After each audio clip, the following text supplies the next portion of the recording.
I'm back at Zach's brewery. He's brewing something. Zach, what you up to, bro? Hey guys, so we've upgraded our system since the last time. So we got 2 burners going now. Same hot liquor tank, much better, bigger brew kettle. We got a pump, lots of quick disconnects, tubing, stuff like that to make things a lot easier so I don't have to lift anything, which is great because of my lower back, so why not? So we've already mashed in. So we are about to mash out, and basically what we're going to do is start the sparging process. So we got our hot liquor tank filled with water that's already preheated. I'm basically just going to start letting this go because we've got plenty of room in here, so I might as well just start filling it up. And then I'm just going to start recirculating this mash actually. So we're going to prime our new pump. And that should automatically prime, which is fantastic due to gravity. And that's going to be way too fast. So I want to get a good little trickle here.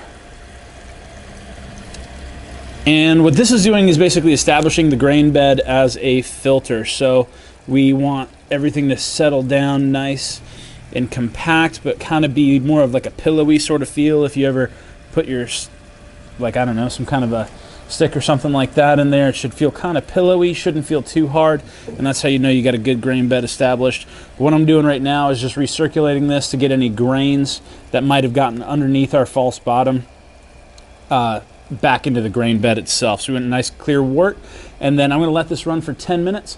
Once that's over, we'll come back and I'll show you how we sparge it on up into the boil kettle. See y'all. We're still making this IPA. We are done with our recirculation, so all I've done is take the hose out, connect it to our boil kettle, make sure that the valve is open, and then what I'm going to do is start sparging up into our kettle. So we've already established this grain bed, and if you come up here, you can see this is actually way too fast. So you show them what that looks like. So that's actually coming out a little too fast. So we're going to dial that down a little. What you want is a nice slow trickle. And then, actually, Austin, would you mind just cracking that open so that it slowly dribbles down in there? You got to get the lock up first. Here you go. I got it. Oh. There we go. Interesting, sorry. So anyways, we're just going to let this go nice and slow. This whole process is going to take us about an hour. And I've got dogs, as you can hear in the background, so every now and then you get a dog here. But we are going to boil all this water for 90 minutes on this recipe. Because I'm using a lot of light grains, like Crystal 10 malts and very light base malts, I'm going to boil this for a full hour. And what that's going to do is get any DMS or dimethyl sulfide potential out of there, so you don't have any like tomato-y kind of flavor. So we want to avoid that. This is going to end up being a pineapple IPA, pineapple ginger IPA actually. So we're getting a little funky with this one. Anyways, yeah, this is going to go for an hour, so we'll see y'all then. Kernel of grain floating in here. Right. Like that's clear as shit. It is. So, and that's, I've not been able to do, I used to have glass things where I'd fill up the glass container and then I'd recirculate. And then I'd fill it up and I'd do that like 10 times and I still wouldn't get a clear wort.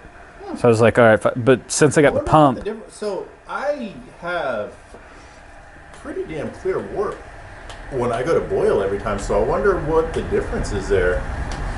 Yeah, I don't know. Like, that is sticky. I mean, that's good. There's a lot of sugar in there. Shitty false bottom in it or something? Or? Possibly.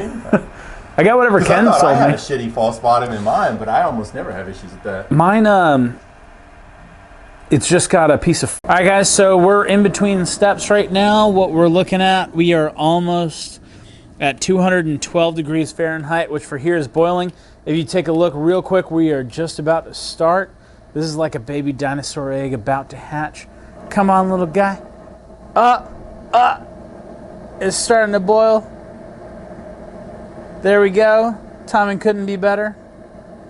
So this is going to start into a rolling boil, which is why you want a lot more head space in your boil kettle than you do have beer, because this is going to grow. This is going to grow quite a bit, and we're going to see this it kind of looks like an egg cracking open with all the steam coming out. So I've got so much headroom that I'm not really too worried about a boil over. I'm not worried about this making a mess in my kitchen or whatever. So you want to make sure that you got plenty of extra space, at least 4 gallons. This is going to be pretty stable. We got this like weird bubbly look to it, but you can tell it's not growing anymore. It's kind of broken. It's going to look like that for a while, but we're going to boil for 90 minutes now. I'm not adding it to get the bitterness where it needed to be. All made sense. We just missed 3 different types of hops. That's a family secret. But we're going to go right inside our little hop basket there. And that's our second out of 3 hop additions for this particular beer. So anyways, we got another one coming up in a half an hour, and we'll see y'all then. Cheers. We're done boiling. Gonna turn all this off.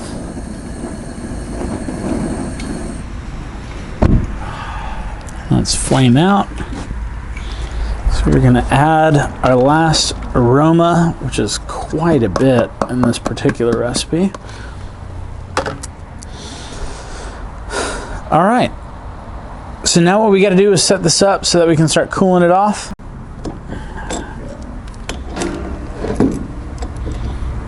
So I need to go from here, into here, into here. And we're gonna recirculate this stuff. Recirculate it back, huh? Yeah, we're gonna... Wow, that's a lot of enzymes separated in there. Look at all of that. Actually, I can leave this connected. Considering how clear that was when that went in, all that in. Right? Which is crazy because I put it all into that basket. Yep.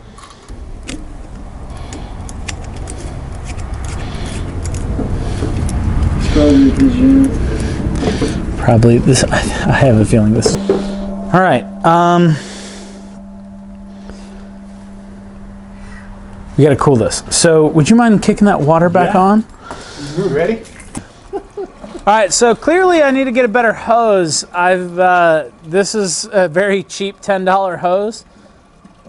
That is not good at all. Apparently, it's just spraying water all over my garage. But whatever.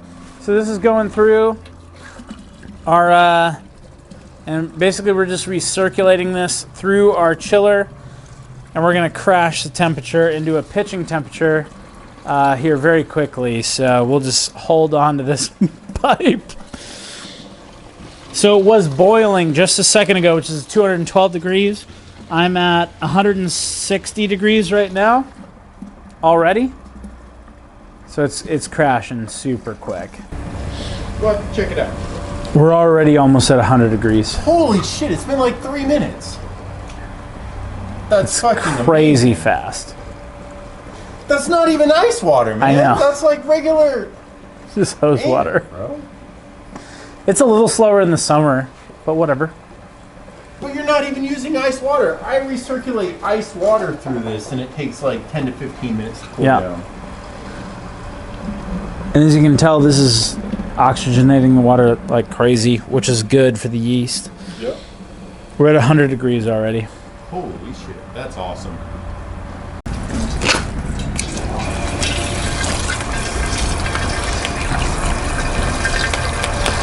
So we've got this down to pitching temperature already.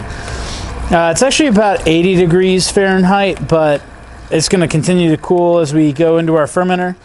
And what I'm mostly curious about is getting this thing aerated. So you can see how bubbly that is. Plenty of oxygen in this wort. Oh no. I'm going to open this up a little bit. Oh, we got a kink in the line. There we go. It's one thing I love about this pump. It's like a garden hose once you get it going. So we're just going to pump all this directly into there. And when we are ready, we're going to pitch our yeast. So we'll see y'all when we pitch some yeast. We're just going to keep filling this up. See y'all later. That is. It's going to make for a good IPA. It's very foam. Yeah, it's very like... add the ginger? I'm going to do all that towards the end. Okay. I'm just going to do right into the keg. ginger and fermentation, or okay? All right, last step. We're going to very carefully dump in all the yeast and add our airlock, which we got sanitized. That is more than enough for a 5-gallon batch. So I just got to add the last pieces.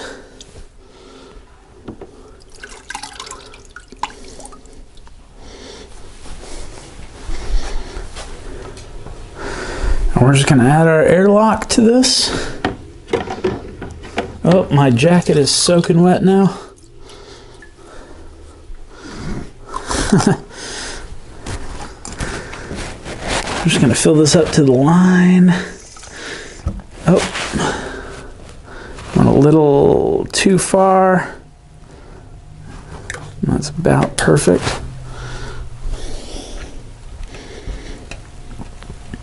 All right, there we go. Now all we need to do is take this upstairs into our bedroom and put it in the closet, but we'll be back when it's all done. Cheers.